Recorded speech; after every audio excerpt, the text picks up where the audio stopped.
Takže čaute ľudia, vítam vás u dnešného nového videa. Aj keď po dosť dlhej dobe, ale som späť. A dneska tu budeme mať také naučné video, že ako sa starať o zajaca domáceho. Tak, prvá vec, čo budete potrebovať pre zajaca, keď si ho chcete zaobstarať, tak určite potrebujete chliev a musí tam mať dosť priestoru ten zajac. Ja som ho spravil sám, tento chliev, nikde som ho nekupoval. A proste je to z preglejky spravené. Aj strechu som si na to dala, aby to nehnilo to drevo, proste je to aj natreté. A je to 70x70 ten chliev. Takže je to podľa mňa ideálne pre takéhoto zajaca. Tak, druhá vec, čo určite bude potrebovať a budeme musieť mať k tomu non-stop prístup, je voda. A pravda, že miska so senom. Proste ten zajac si bez toho sena nevie predstaviť svoj život. Takže potrebuje seno a vodu. K tomu potrebuje non-stop prístup. Teraz sa umýva. Johnny. Volá sa Johnny.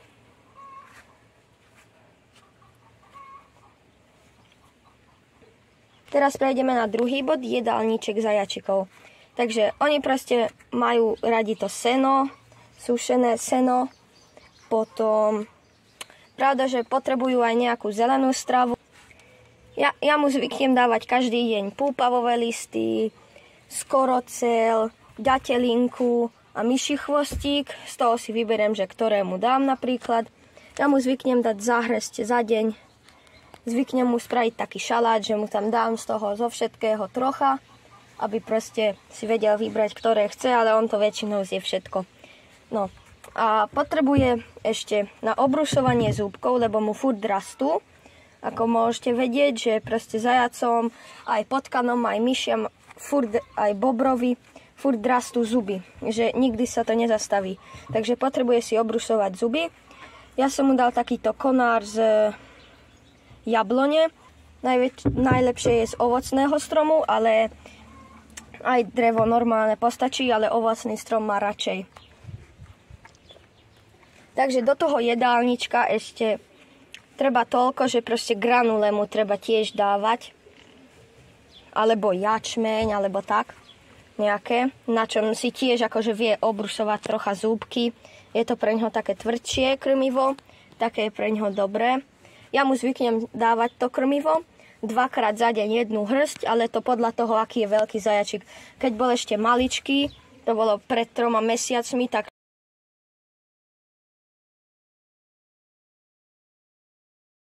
som mu dával, že za pol hrste alebo za štvrťku, lebo vtedy nezie toľko, keď je malý.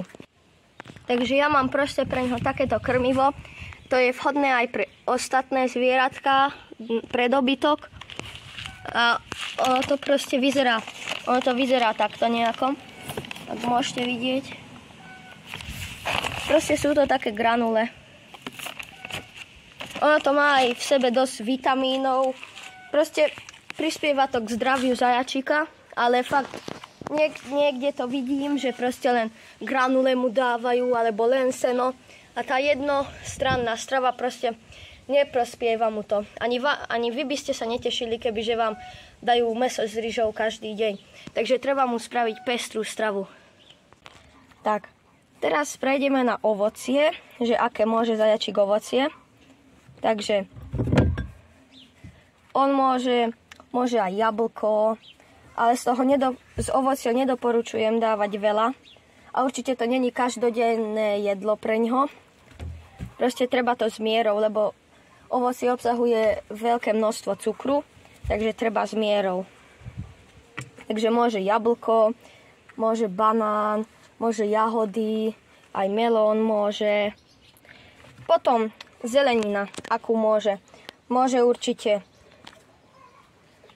mrkvu, môže aj kapustu, ale s kapustou opatrne, aj s mrkvou, proste netreba to preháňať, lebo kapusta ho môže nafúknuť, takže z toho fakt len máličko.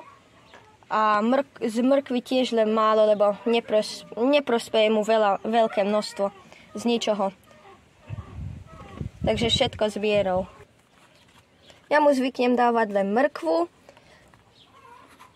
a proste s jablkom mu zvyknem dať a niekedy pár koliečok banánu.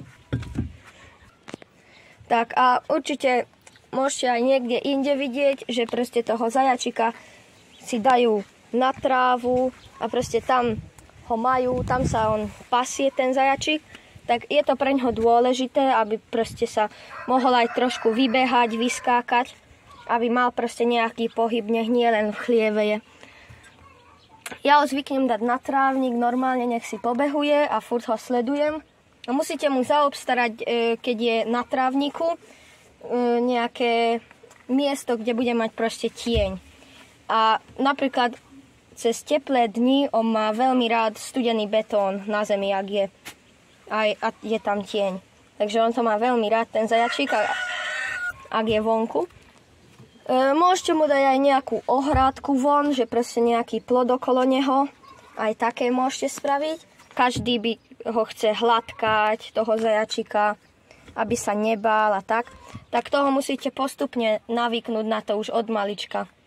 Lebo tí zajace sú proste, oni sa boja. Zvyknete na to hladkanie a že si ho zoberete do rúk napríklad, ale poprvý raz, keď si ho zoberete do rúk, vás určite bude škrabať, takže doporučujem dať si nejakú hrubú bundu a rukavice napríklad, aby vás nepoškrabal. Proste ho postupne na to navyknete. Ale keď vidíte, že sa vám strašne hrabe z rúk a vás začne trošku aj hrískať, tak to znamená, že chce ísť naspäť do chlieva, alebo ho máte položiť. Veľa ľudí ho zvykne chytať tuto za uškami, tuto je taká kožička. On vám potom strašne hrabe prednými aj zadnými labkami, proste škrabe. Ja ho zvyknem chytiť tuto pod brúškom, jednu ruku si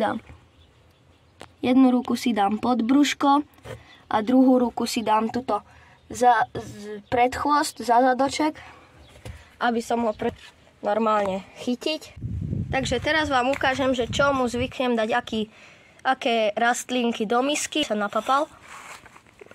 Takže ja mu tam zvyknem dávať myší chvostík. Takto to trhám, tie lístočky. Treba mu ani veľa, ani málo, tak akurát z toho.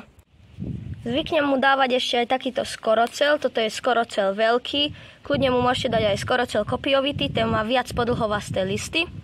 A ja mu proste zvyknem dať tieto lístočky tam.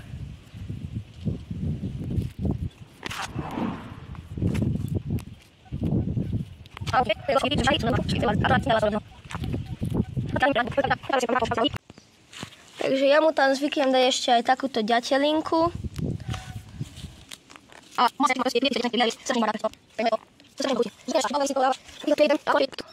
Takže mám nazbierané rastlinky, mám tu púpavový list, mám tu skorocel, mám tam myší chvostík a mám tu aj trochu ďatelinky. A ešte mu tam idem dať zo pár kúskov jablka a mrkvy. A tak vám poviem, že dajte pozor, ak zbierate tieto rastlinky, tak hlavne nezbierajte to vedľa cesty, lebo tam proste z výfukov všelijaké výpary a tak, a to nie je pre neho prospešné.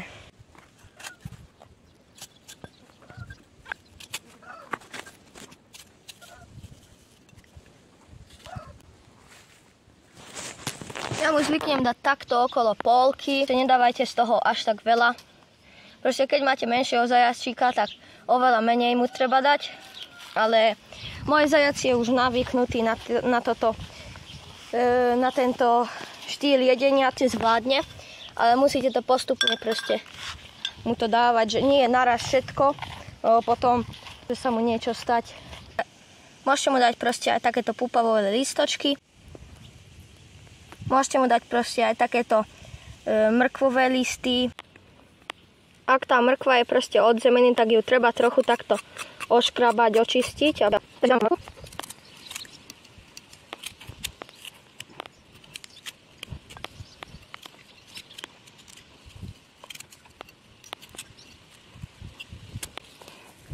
Tak ja mu zvyknem dať toľko do tej mrkvy, nezvyknem to dosť preháňať, lebo potom radšej menej ako viac, lebo zvyknem mu to ešte nejako takto trochu pomiešať, aby proste nemal všetko na kopele. Johnny, dostane šalát. Aha, vidíte, jak sa tomu potešil, už to ide papať. A ak by ste chceli toho zajačika naučiť nejaké triky alebo také podobne, tak on to podľa mňa určite zvládne, lebo je to dosť inteligentné zvieratko. Takže on by to určite zvládol. Ja som ho napríklad naučil otočku, ale určite sa dá naučiť aj viac vecí toho zajačika. Takže a jedna vec, čo ešte musím podotknúť, je čistenie chlieva. Ja to čistím každý týždeň, alebo aj skorej, ak to má dosť zabobkované. A ja to mám tak spravené, že je tu takáto preglejka, ktorú si ja viem vybrať stade a vymeniť za ďalšiu. Mám dve také. A tá, ktorá je mokrá, tak tu vyberiem, dám na slnko, nech sa usuší a dovtedy tam bude tá druhá. A najlepšie na tú podstielku sú piliny, hobliny, lebo nasiaknú vlhkosť. Ja tie hobliny nemám, takže mám sušenú trávu, ale hobliny sú najlepšie. Ak vidíte, že tomu zajačikovi je proste teplo, ako aj teraz, že leží a dýchčí, tak ak mu vymente mu tú vodu, aby mal furt studenú cez leto. A si zvyknem dať takto na ruky tú vodu a tak ho pohľadkať a je mu to príjemné. Ešte ho to aj ochladí.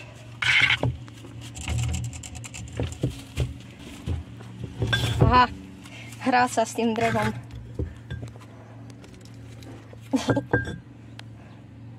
Takže toto video je u konca, dúfam, že sa vám to páčilo. Ak hej, tak mi hoďte like a ak chcete podporiť moju tvorbu, tak mi určite dajte odber.